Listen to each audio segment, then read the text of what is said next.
Hello Gemini, this is your horoscope for December 2013 with me, Lada from Lada.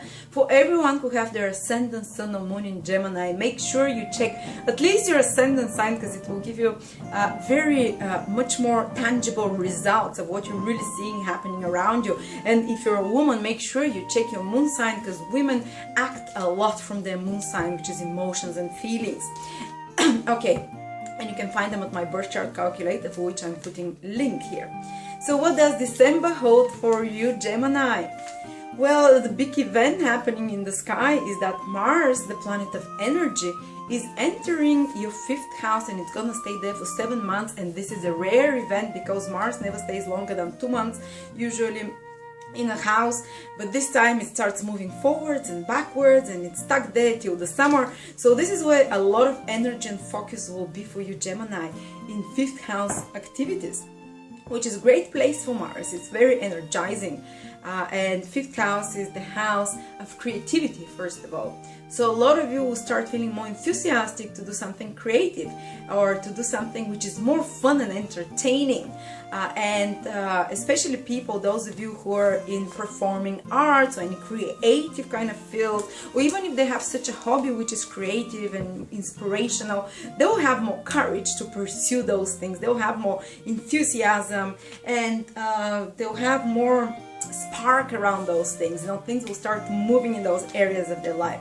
Or also, it's great time. Mars in the 5th house makes one very athletic, makes one feels like, even if you're someone like couch potato who loves watching TV like me a lot and staying on the sofa and working from home all day long, when Mars is in your 5th house, Mars went through my 5th house, I started playing something very competitive, and it's like for fun. 5th house rules hobbies and things you do for fun, and I started playing squash, for instance, and even though I haven't worked out in years, so some of you might just feel energized to do something competitive, more fun, or go climbing or bungee jumping, do a little bit more extreme things for enjoyment, which you're not usually used to doing, and which you have the courage now and the excitement to do.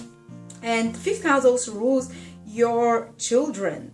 Children are part of our creative processes, what we've created with the help of God, of course, and Mars there is a little bit of an angry planet. So maybe some of you, especially if you have your ascendant in Gemini and less so moon or sun, your children might become a little bit more of a issue, like more bratty, more opinionated. They might just fight back, and they might have some problems to overcome in their life. Nothing serious, or maybe some inflammatory illness, because 5th house is the body of the child, and Mars is like an inflammable planet. So like more temperature, or get sick. And it's not that it's going to happen immediately in December. It can happen up to July, but you have to pay a bit more attention to your children, or spend more time with them, being physically active with them, playing games. So they'll just demand somehow your attention more than at other times of the year, and they can be a little bit more of a, I'm not saying it will all go wrong, but a little bit more of an issue, because Mars is a bit of an abrasive energy. The most positive thing is to encourage your children to be physically active. Maybe your child can take up some sport, or to be more outspoken. But the worst case scenario is if the children are fighting back and rebelling towards you or towards someone else, and creating some issue. Okay, let's see.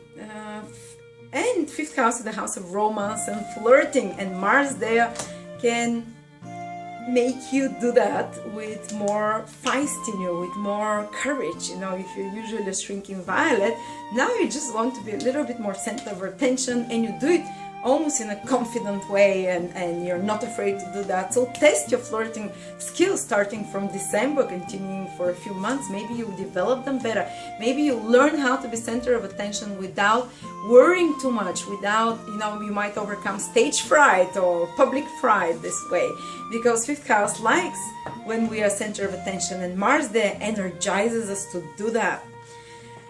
Okay, another thing that is happening is that Venus is gonna be for 2-3 months in the 8th house, and it is I forgot to say something about Mars in the 5th house. 5th house is the speculations games, like playing poker, for instance, or speculative investments, like investing in some stocks, or something that is a little bit more like a game of hazard, or when it's speculation, yes.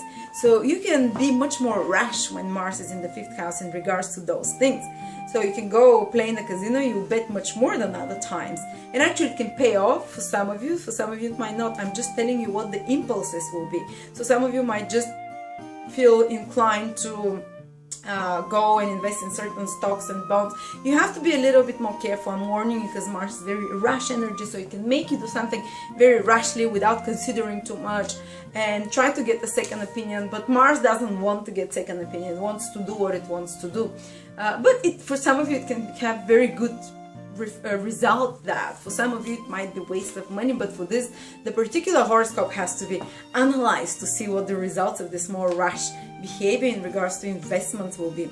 And Venus goes into another financial house of you, which is connected to finances, but Venus is a smooth, easy energy. Whatever it passes, it tends to help that area of your life run smoothly. And 8th house is the house of lottery, is the house of you getting things which you haven't worked for, you maybe deserve them karmically. Is the house of being one of the houses of liberation, and you can get liberated by, for instance, winning something, by not having to work, by someone supporting you. So gold diggers, Venus in your 8th house for 2-3 months, you can get something from someone, especially if your ascendant is in Gemini, Venus in your 8th house, you can get presents, you can get access to other people's resources more easily. Other people can offer you their resources. Other people might want to invest in your ideas for your business, or you might just play the lotto and win £500. Or if your horoscope says you're supposed to be liberated from worldly responsibilities, you can win the lottery. I'm not saying all Geminis will do, but there is a more likely chance.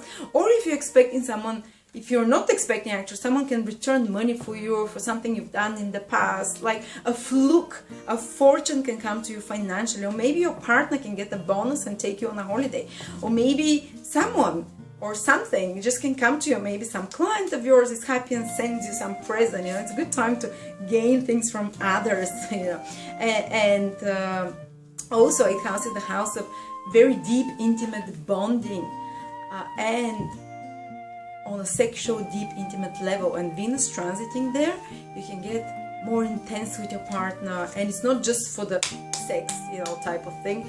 It's to bond psychologically in a deeper way. Of course, the sex can improve a lot, but this can be much more visceral bonding with this person. But also Venus is the planet of love, and 8th house is the house of obsessions. So the negative influence of this is that some of you might get a bit more obsessed in relationships, can get a bit more darker in regards to relationship with someone. And even though it might not be typical for Gemini to get deep, Venus there in the 8th house can help you get deeper in regards to love, and a little bit more even to do secret love, because 8th house is house of secrets, things that you hide from others. So maybe hidden love relationships, or hidden flirtations with others, and hidden fascination maybe with someone.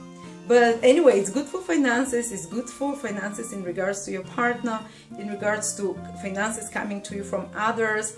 And it might not happen immediately in December, but it can happen maybe in January as well. But a lot of you will feel that. And just more fast influence is Mercury and the Sun in the 7th house, which will finish by the 20th, 25th of December. This influence will finish. It's very quickly, it breezes through your 7th house. But Mercury is a planet of management, and sorting out things and arranging them, making them run smoother somehow again, but through using your organizational skills, your cleverness. And 7th house is, for instance, business relationships. So you can have some good positive period for making things run better in your business relationship. Or you can, if you have anyone who have their own business, who is selling or buying something, who is a trader, who is a consultant, who is an advisor, who exchanges goods and services with another person on one-to-one level, they can benefit from the Sun and Mercury, because the person becomes very skilled when Sun and Mercury are triggering his 10th house. You become more skilled with dealing with others. you can increase somehow your business. You can have a bit more movement and things running more, you know, busily with others. You can have more communications with others. And also, if you have a partner, Mercury is the planet of communication. 7th house rules marriage partner, relationships, committed relationships. So with these partners, you can have more ability to sort out things by talking, to improve on things by talking. And you this month it's very important that you don't try to do things just on your own, that you cooperate with others. Help can come from others as well, and that you pay more attention to your spouse, to your partner. Relationship, for some of you, it can be even time to meet someone new, or to have some important developments, much more in the positive area, much more in a positive way than in a negative way, to have some developments in their relationship. But it's a very quick influence, so if you miss it in December, maybe you have to wait for some other influence. So thank you very much, Gemini. Merry Christmas, and I will see you next year.